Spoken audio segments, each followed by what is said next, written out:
I will be presenting the pop-up and throwdown from home plate to second base. This is really only done in softball and baseball. Usually the catcher is the only one that would have to make this throw, especially from this position. On the next slide, I'm going to be showing you a video of what the activity should look like in a full concept.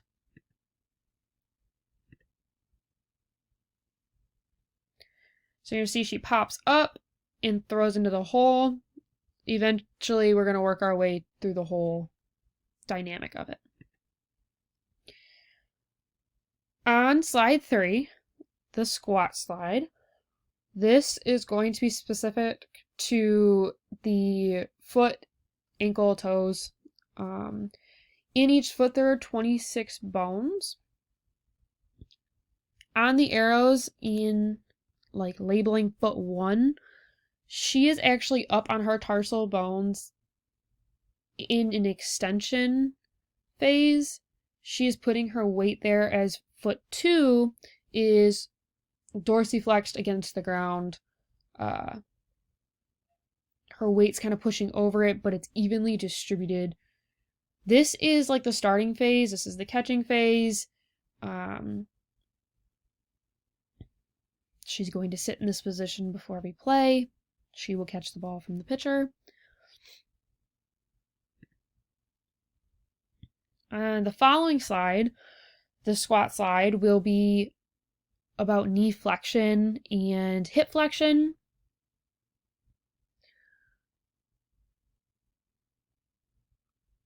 If you can look really closely in the picture, she has her knees over her toes. That way she's not sitting too far back in her pelvic girdle. It helps control weight balancing so she doesn't fall over every time that she squats down.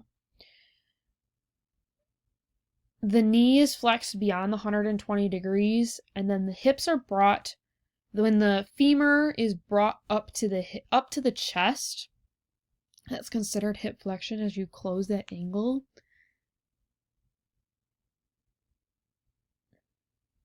This is an eccentric contraction in the hips. It is requiring every muscle to kind of lock up slowly, and it prevents swaying or falling over. Her hips are not only flexing with her quads and her hamstrings, but also her internal muscles, such as her iliac region muscles. Those are performing from her tailbone to go under or over herself. It keeps her in line. The knee is a hinge joint, so it allows for bending to kind of go from side to side as well as the up and down.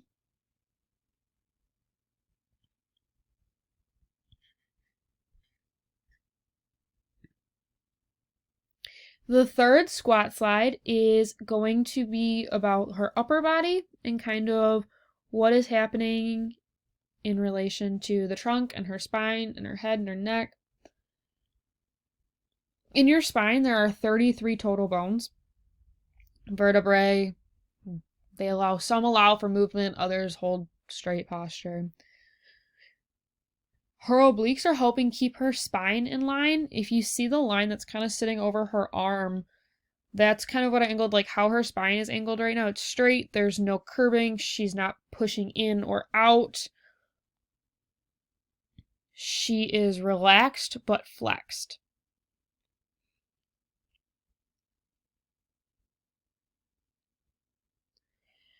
The head can rotate 90 degrees each way, left and right. This allows for her to see first and third base, if there's a runner, anything like that.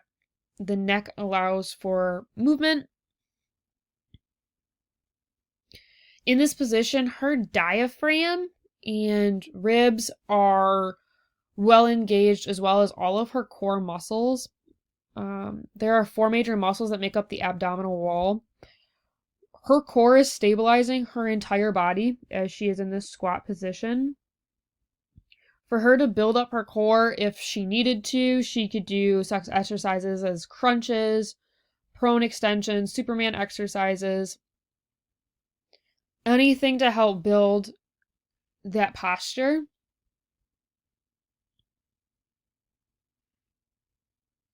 In the following video, you're going to see the pop-up in like a specific way.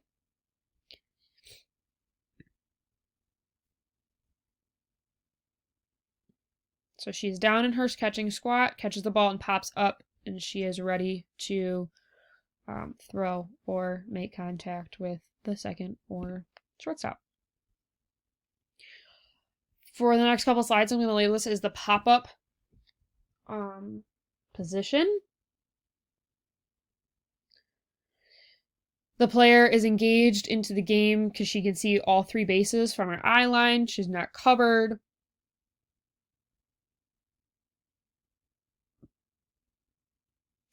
Her body is prepared. You can see that she is flexed in her muscles and that she has herself aligned, ready to prepare the throw if she needs to. So for this instance, we are doing the throw down, so she will be throwing eventually.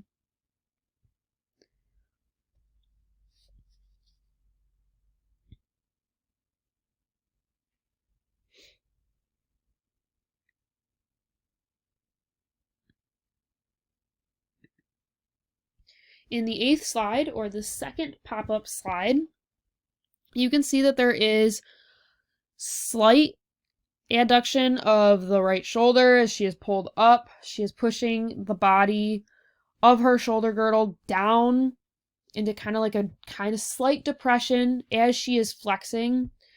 She is utilizing all 5 of her muscles around her shoulder girdle in order to perform this.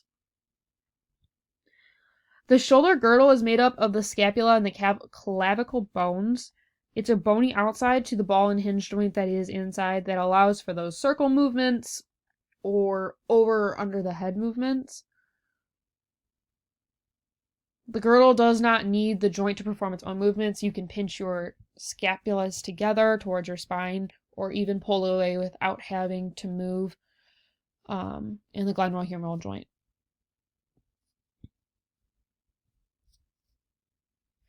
A big part of this picture as well is going to be the posture. To maintain the posture straight like she has as she is engaged, and to stop her back from rolling over her hips, her weight is evenly distributed over her hips, knees, and the trunk of her body. I took a screenshot of the previous video, so it does not show it fully, but her feet are planted flat as she is preparing to follow through with this throw.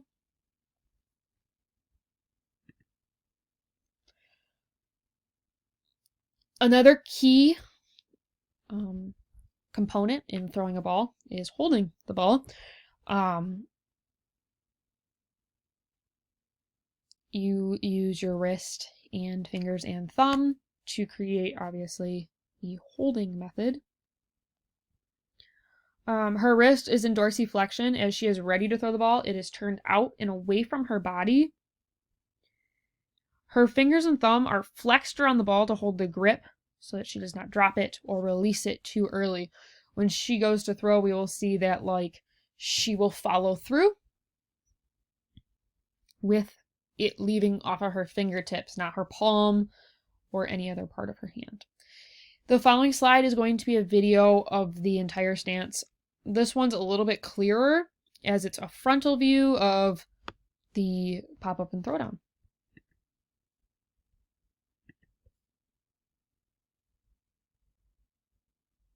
So there she pops up and continues to throw the ball all the way down.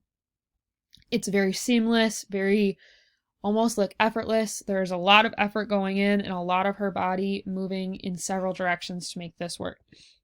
On slide 11, the first throw slide, the front foot is going to remain flexed against the ground. That foot really should not move any, especially because that's going to be where she holds a majority of her weight. Her back foot is going to follow through the toes, knees, and then neutralizing at the pelvis as she steps over herself to regain two-legged balance. The arm is going to follow the leg because most of her momentum in throwing the ball will come from heavy from the hips, heavy from the leg, like thighs. She will rotate that shoulder just over herself to do an overhand throw. Pitchers will throw underhand in softball, but she is throwing overhand, so it's going to go over her head, extend the elbow as far out, and complete wrist flexion to then release the fingers and extend them out as well, allowing for the ball to be accurately thrown. The pelvis plays a big part in the throwing, like I mentioned. She's going to go through diagonal abduction. The right leg will move towards the middle of the body, crossing over to keep standing. If she didn't do this, her leg would kind of swing around. There would be no structure to her throw. The weight will transfer as the ball is released, and she will remain upright. On slide 13, or the third last throw slide, she's going to be using that shoulder girdle and that shoulder joint really far here, I guess is a way to say. There's going to be abduction as the ball is being thrown from the shoulder joint while the girdle remains upward and to allow rotation to release the ball. So when she goes overhand, she's going to still be pinching that scapula towards the spinal column. And then as she throws or goes through that elbow motion, it'll pull away more laterally than medially, allowing a little bit of rotation in the joint, again, to perform that upper hand throwing.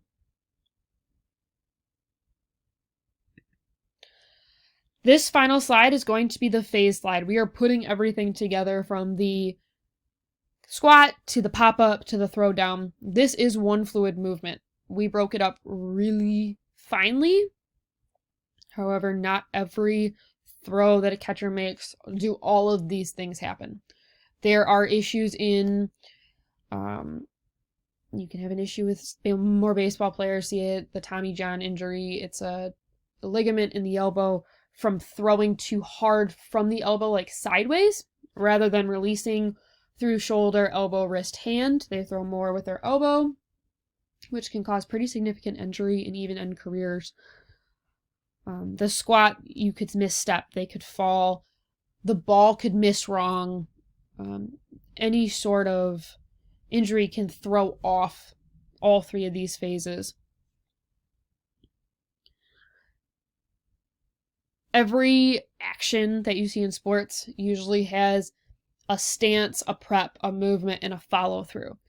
So the squat is going to be her stance, as that is where she is solid, her weight is bared both evenly, she's comfortable. Then the pop-up will allow for the joint, which is where the ankle and knee, the hinge joints can kind of bend a little bit and allow for the angles to decrease. And she can work hard on her upper extremities with getting that shoulder girdle and shoulder joint ready through flexion and abduction and rotation, which would be the prep phase or a small amount of the movement phase, because there is obviously movement from that solitary squat phase, to the follow through, which will be the leg swinging to catch the balance and to maintain on 2 feet, as well as momenting the ball to move. The law of acceleration based on the weight of the ball and the change of speeds, the weight of the person throwing it, there's going to go further distances, all depending on how the player performs the action. This will be my sources slide as my final slide. Thank you.